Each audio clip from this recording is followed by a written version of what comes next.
కృపాంజలి కార్యక్రమానికి ప్రేమతో మనం ఆహ్వానిస్తున్నాం. ఈ కార్యక్రమానికి ప్రత్యేకంగా అనేక మంది తమ యొక్క ఆదరణను తెలియచేస్తున్నారు. వారందరికీ హృదయపూర్వకమైన ధన్యవాదాలు అంత్యోక్ మినిస్ట్రీస్ నుంచి తెలియచేస్తున్నాను. ఫిలిప్పీ పత్రిక 2వ అధ్యాయం 13వ వచనం. ఎందుకనగా మీరు ఇచ్చించుటకును కార్యసిద్ధి కలుగు చేసుకొనుటకును తన దయా సంకల్పము నెరవేర్చుటకై మీలో కార్యసిద్ధి కలుగు చేయవాడు దేవుడే. మీరు ఇచ్చించుటకును కార్యసిద్ధి కలుగు చేసుకొనుటకును తన దయా సంకల్పము నెరవేరుటకై మీలో కార్యసిద్ధి కలుగు చేయవాడు దేవుడే. తలలో ఉంచి ప్రార్థన చేసుకుందాం. దయగలిగిన మా గొప్ప తండ్రి, కృపగలిగిన మా దేవ, హృదయపూర్వకమైన కృతజ్ఞతతో మీ దయగల పాదాల సమీపానికి వస్తున్నాం. మీరు మా అందరితో మాట్లాడతారని, మా అంతరంగ అవసరతలను ఎరిగి మమ్మల్ని బలపరుస్తారని నమ్మి కృతజ్ఞత చెల్లిస్తున్నాం. మా ప్రియుల కుటుంబాలు నీ సన్నిధిని బట్టి భద్రపరచబడుగాక. వారి అంతరంగాలు ప్రతి విధమైన భయం నుండి ఆదరించబడుగాక. ప్రేమ కలిగిన నీ స్వరాన్ని విని మీ కొరకు నమ్మకంగా జీవించే కృపను వారు పొందుదురని విజ్ఞాపన చేస్తున్నాను. సాయపడండి నాయన. కేవలం మట్టి మాత్రం మేము, మహిమ మీరు. మా మీద మీరు పడిన జాలి, చూపించిన జాలి, కనికరం, వీటన్నిటికీ మేము అనర్హులం. అల్పకాలం ఉండే ఈ జీవితంలో శాశ్వతమైన నీ ప్రేమను గుర్తించడం కొరకై మీ ఆత్మకార్యాన్ని వింటున్న మా ప్రియుల జీవితాల్లో జరిగించండి, కృప చూపించండి. యేసుక్రీస్తు ప్రభు వారి పేరిట ప్రార్థిస్తున్నాం తండ్రి. ఆమేన్, ఆమేన్.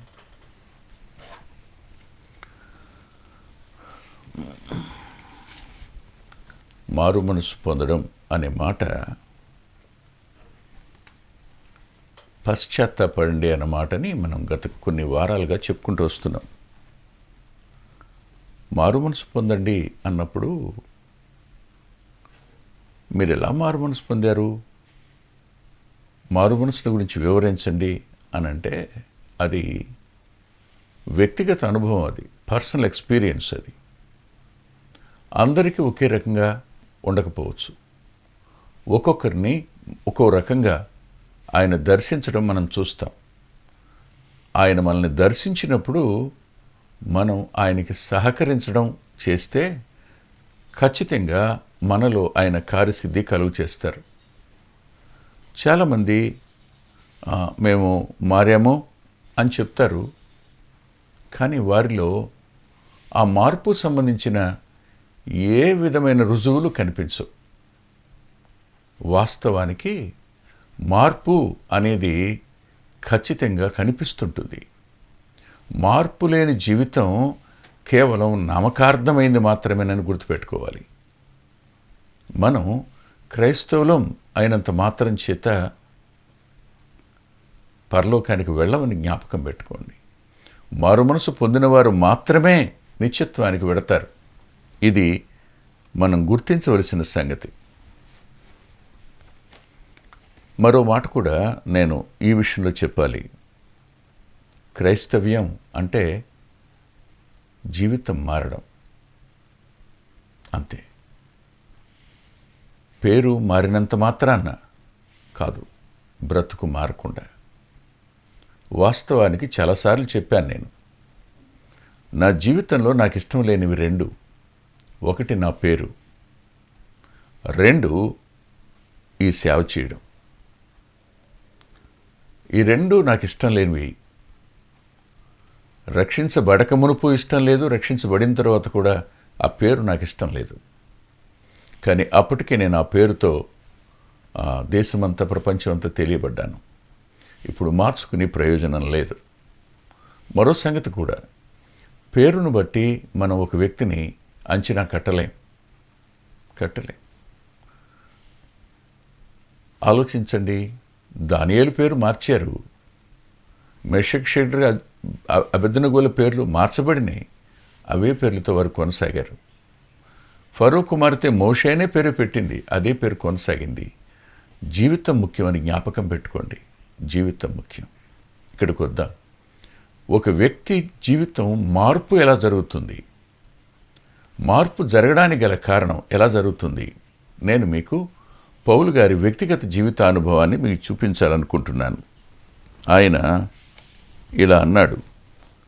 ఏమన్నాడంటే, ఫిలిప్పీ పత్రిక 1వ అధ్యాయంలో మాట్లాడుతూ 3-6 వచనాలు కలిసి ఉంటాయి. మీలో ఈ సత్క్రియను ఆరంభించినవాడు అన్నాడు. మీలో ఈ సత్క్రియను ఆరంభించినవాడు.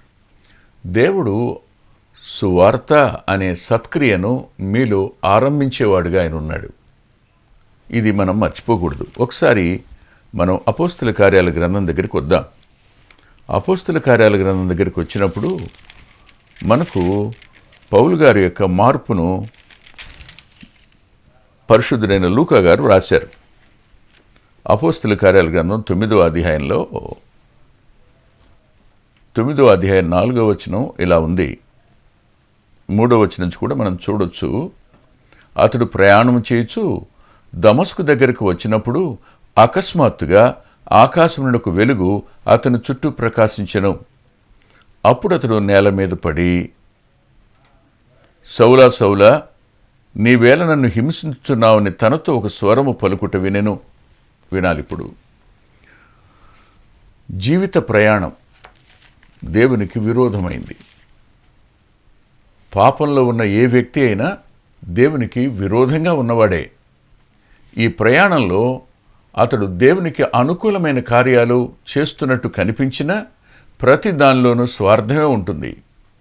పౌలు గారు కూడా దేవునికి నేను ఇష్టమైన కార్యం చేస్తున్నాను అనుకున్నాడు. నేను మేలైన కార్యం చేస్తున్నాను అనుకున్నాడు. పరలోకం మెచ్చే కార్యం చేస్తున్నాను అనుకున్నాడు. అలా అనుకుని అతడు క్రైస్తవులకు విరోధంగా తన కార్యకలాపాలను కొనసాగిస్తూ వచ్చాడు. అలా కొనసాగిస్తున్న ఈ క్రమంలో ప్రభువు అతన్ని దర్శించాడు. వెలుగు ప్రకాశించింది. అంటే ఇప్పటి వరకు ఎక్కడున్నట్టు? ఒకసారి ఆలోచిద్దాం. ప్రతి మానవుడు చీకటిలో ఉన్నట్టే. ఇదే మాట పౌలు గారు తన నోటితో తాను చెప్పుకుంటాడు. చూడండి దయచేసి. ఎఫ్సి పత్రిక 6వ అధ్యాయం 8వ వచనంలో, పూర్వమందు చీకటి అయి ఉంటిరి. అవును, చీకటిలో ఉన్న వ్యక్తికి తాను ఎక్కడ ఉన్నాడో అర్థం కాదు. తాను అన్ని విషయంలో సరిగా ఉన్నాను అనుకుంటాడు. ఏ లోపం లేనివాడిని అనుకుంటాడు. కానీ వెలుగు ఎప్పుడు ప్రకాశించిందో అప్పుడు ఆ వ్యక్తికి తన నిజ జీవిత స్థితి అర్థమవుతుంది. తన అంతరంగ పరిస్థితి అర్థమవుతుంది. తాను ఏం చేస్తున్నాడో, చేయటం వల్ల ఎలాంటి పరిణామాలు వచ్చాయో అతనికి అర్థమవుతాయి. వెలుగు నీ మీద ప్రకాశింప చేయడం అన్నది దేవుడు నీలో తన కార్యాన్ని ఆరంభించడం అని అర్థం. సరిగ్గా ఆ ప్రయాణంలో వెలుగు ప్రకాశించినప్పుడు పౌలు గారికి ఓ సంగతి అర్థమైంది. ఏమి అర్థమైంది అంటే, మీరు దయచేసి నాతో పాటు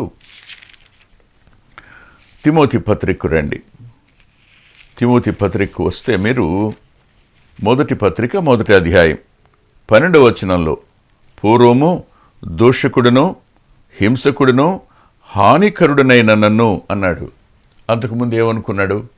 పరిసయుడును ధర్మశాస్త్ర నిష్ఠాగరిష్ఠుడును దేవుని కార్యాలయందు అత్యంత ఆసక్తి కలిగిన వాడిని, ఇప్పుడున్నటువంటి తరం అంతటిలో కూడా నేను చాలా ఉన్నతంగా ఉన్నవాడిని అనుకున్నాడు.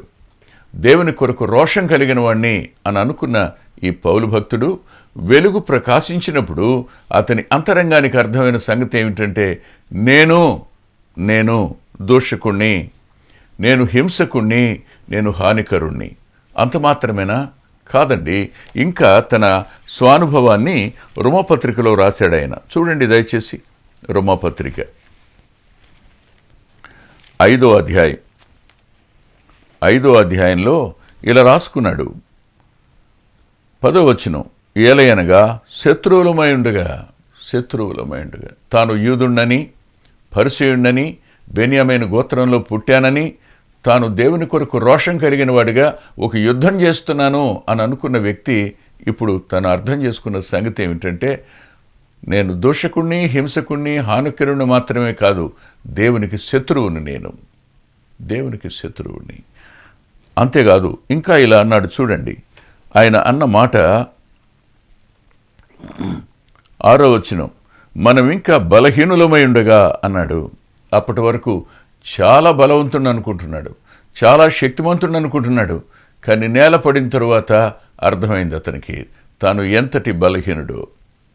దేన్ని చూడలేని పరిస్థితి ఏర్పడింది.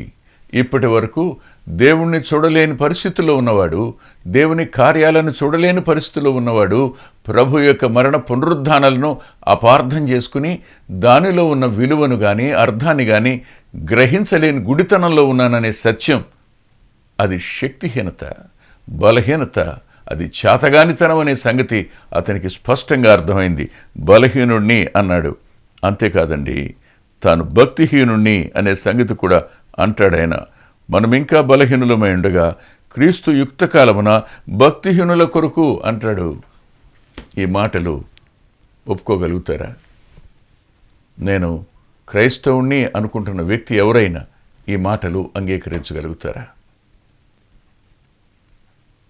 నేను జన్మతః క్రైస్తవుణ్ణి అనుకున్న నువ్వైనా, ఒకప్పుడు నేనైనా ఈ మాటలు మనం అనుకోలా? దేవునికి శత్రువులమనే అవగాహన మనలోనికి రాలా? నేను భక్తిహీనుని అనుకునే మాటలు రాలా? నేనేమి చేయటం లేదనుకుని, నాలో ఏ తప్పు లేదని, నేను ఏ తాగడం లేదని, ఇలాంటి వాటిని మనం గొప్పతనాలుగా ఆపాదించుకుని మాట్లాడుకున్న వ్యక్తులు కదూ. వాస్తవానికి ఎప్పుడు వెలుగు ప్రకాశించిందో అప్పుడు పౌలు గారు ఈ విషయాన్ని రియలైజ్ అయ్యాడు. అంటే ఏం జరిగి ఉండాలి? మనం యోహాను సువార్త 16వ అధ్యాయంలో స్పష్టంగా రాసిన లేఖనం అది. ఆ లేఖన ప్రకారం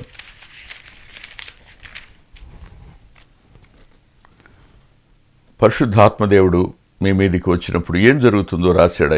ఆయన వచ్చి పాపమును గురించి, నీతిని గురించి, తీర్పుని గురించి లోకమును ఒప్పుకొని చేయను అన్నాడు. నేను యోధా మతంలో ఉన్నాను అనుకున్న వ్యక్తి ఖచ్చితంగా ఇప్పుడు పాపంలో ఉన్నానని గుర్తించాడు. దేవుని నీతి కాకుండా నన్ను నీతిమంతునిగా తీర్చలేని ధర్మశాస్త్ర నీతి వెంట నేను ప్రయాణం చేస్తున్నానని గుర్తించాడు.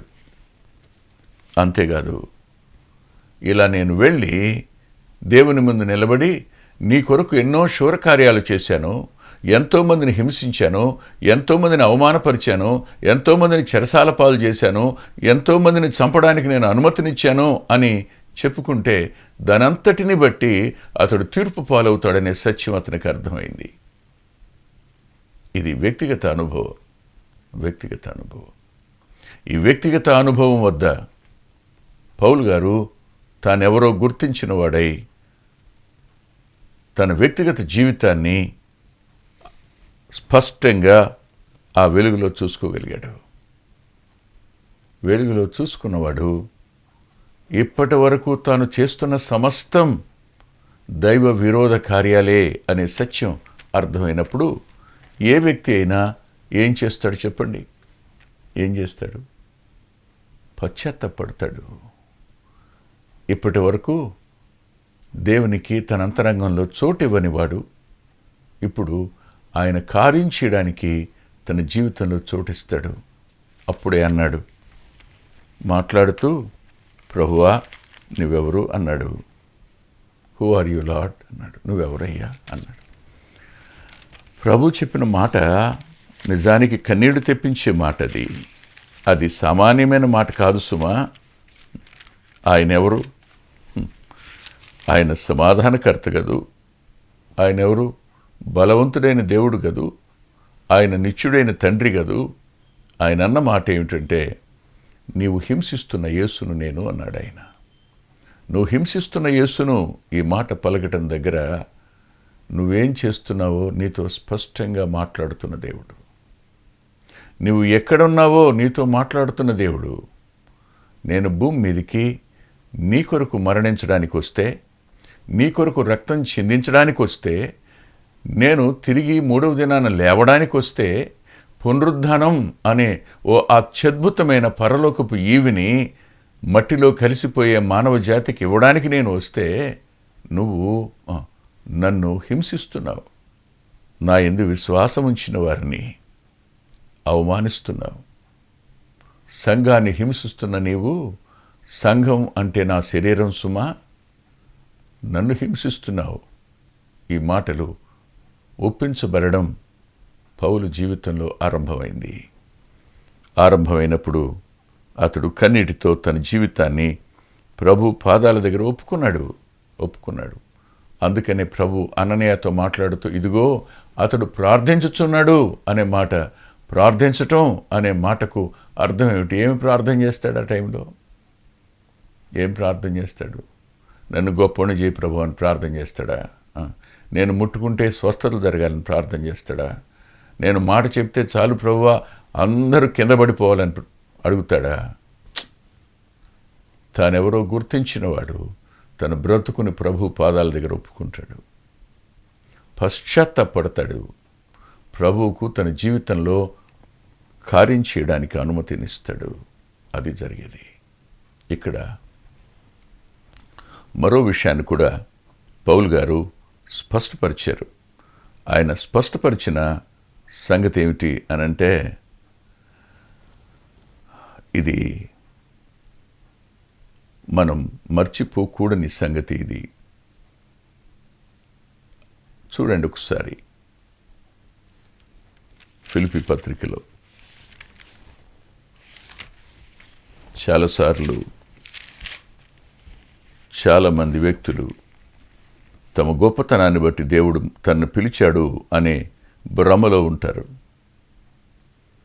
నేను గొప్ప ఉద్యోగం చేస్తూ ఉండగా దేవుడు నన్ను పిలిచాడు, నేను గొప్ప ఆఫీసర్గా ఉండగా నన్ను పిలిచాడు, నేను పొలిటికల్ లీడర్గా ఉండగా నన్ను పిలిచాడు, నేను జ్ఞానినై ఉండగా నన్ను పిలిచాడు, నేను ధనవంతునై ఉండగా నేను పిలిచాడు, నేను ఫలానా వాడిని అయ్యుండగా నన్ను పిలిచాడు అని అనుకునేటువంటి తత్వం అనేక మందిలో ఉంది. కానీ మర్చిపోకండి, ఫిలిప్పీ పత్రిక 2వ అధ్యాయం 13వ వచనంలో ఆయన అంటాడు, తన దయా సంకల్పము నెరవేర్చుటకై అంటాడు. ఇది కేవలం దేవుని దయ అంతే. నా అర్హత కాదు, నా గొప్పతనం కాదు, నా శ్రేష్టత అంతకంటే కాదు. ఇది కేవలం దేవుని యొక్క దయ. ఏ వ్యక్తి అయినా రక్షించబడ్డాడు అంటే ప్రభువు అందరికీ అవకాశం ఇస్తాడు. ఆయన ఎవరిని విడిచిపెట్టాడు, ఎవరిని పట్టించుకోకుండా విడిచిపెట్టడు. ఆయన అందరికీ అవకాశం ఇచ్చేవాడు.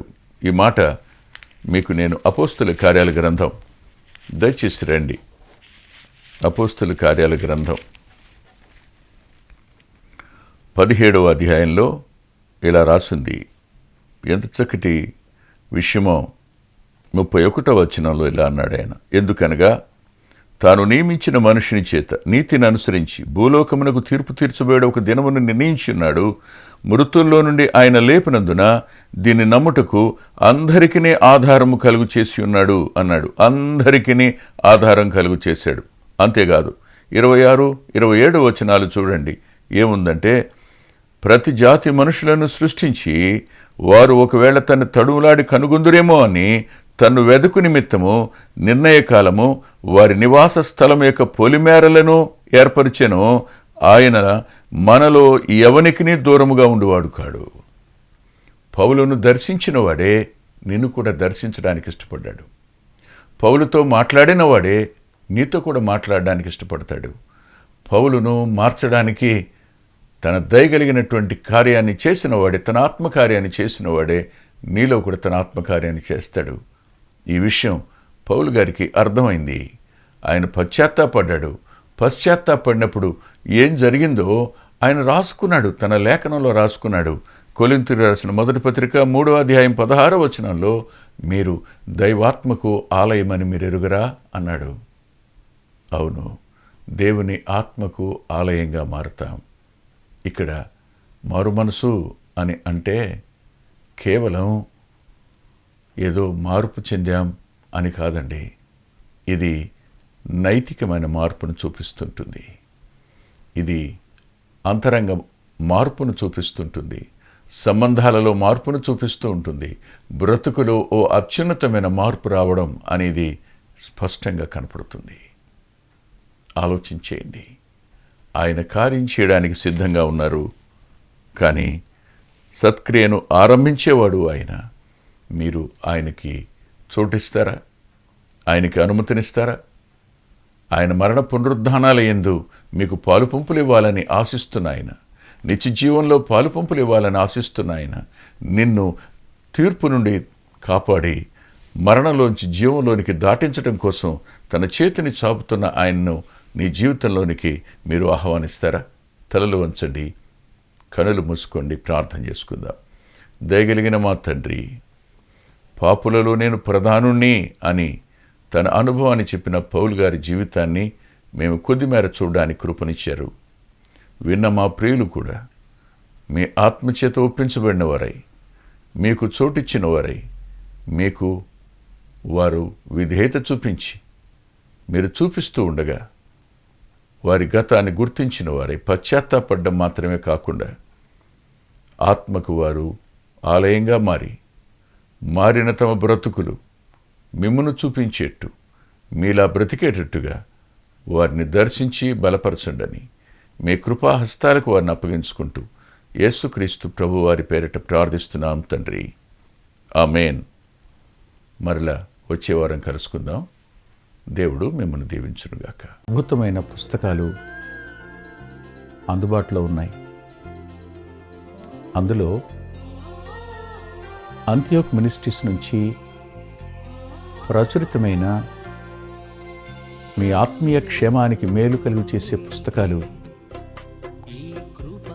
మీ ఆత్మలను దేవుని కొరకై ఉజ్జీవింపచేసే పుస్తకాలు, ప్రభువులాగా జీవించడానికి ప్రేరేపించే పుస్తకాలను దైవాత్మ సహాయంతో రాయటం జరిగింది. పిల్లల కొరకై చిత్రీకరించబడిన 5 DVDలు అందుబాటులో ఉన్నాయి. ప్రతి DVD పిల్లలను దేవుని కొరకు ఎంతగానో విశ్వాసాన్ని పెంపొందింపజేసేవిగాను, ఆసక్తిని కలిగించేవిగాను, ఆత్మలో ప్రభువుని హత్తుకునేట్టు చేసేవిగాను ఉన్నాయి.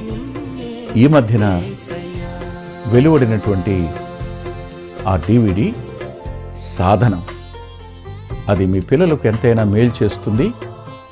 ఆ పాటలను మీరు చూస్తున్నారు.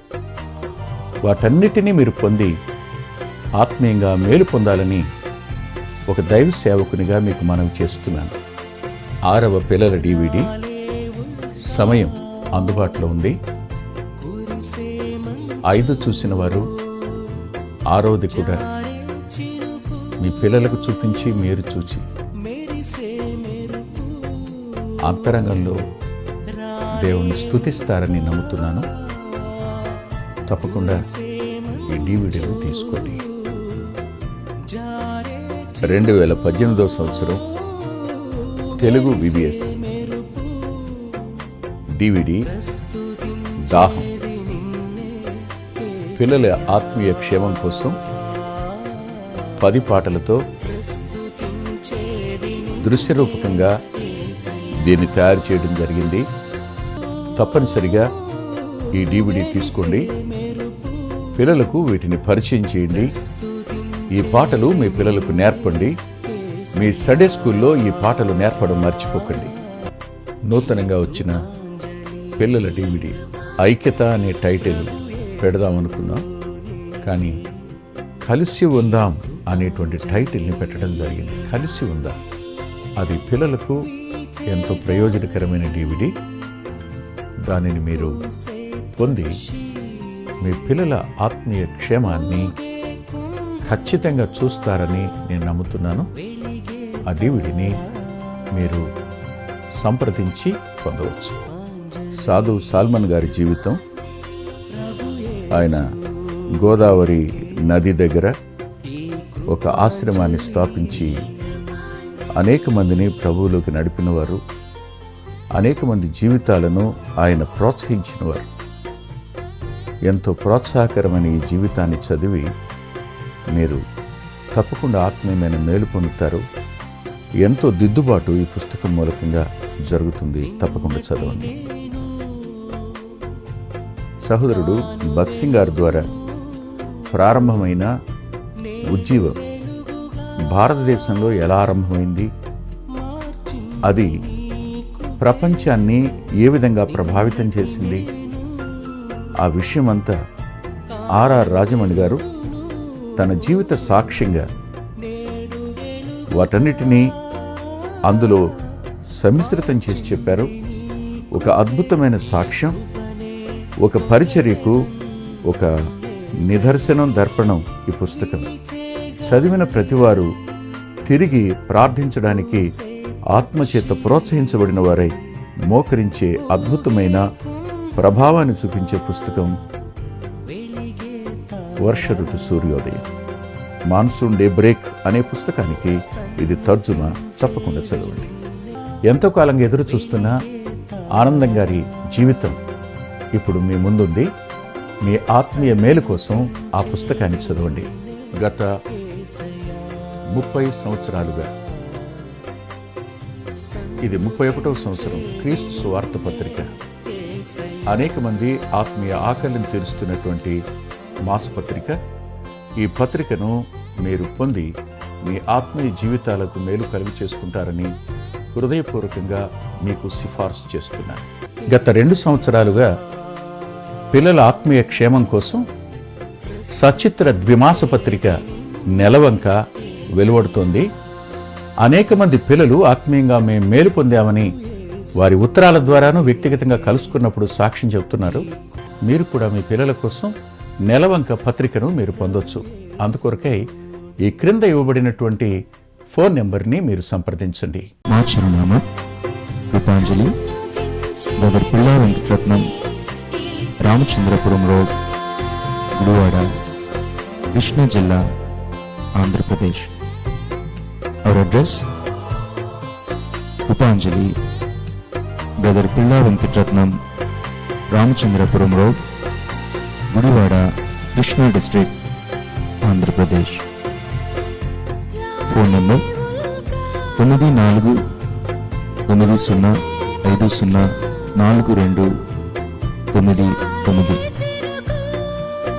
9490504299. రాలేవుగా కురిసే మంచు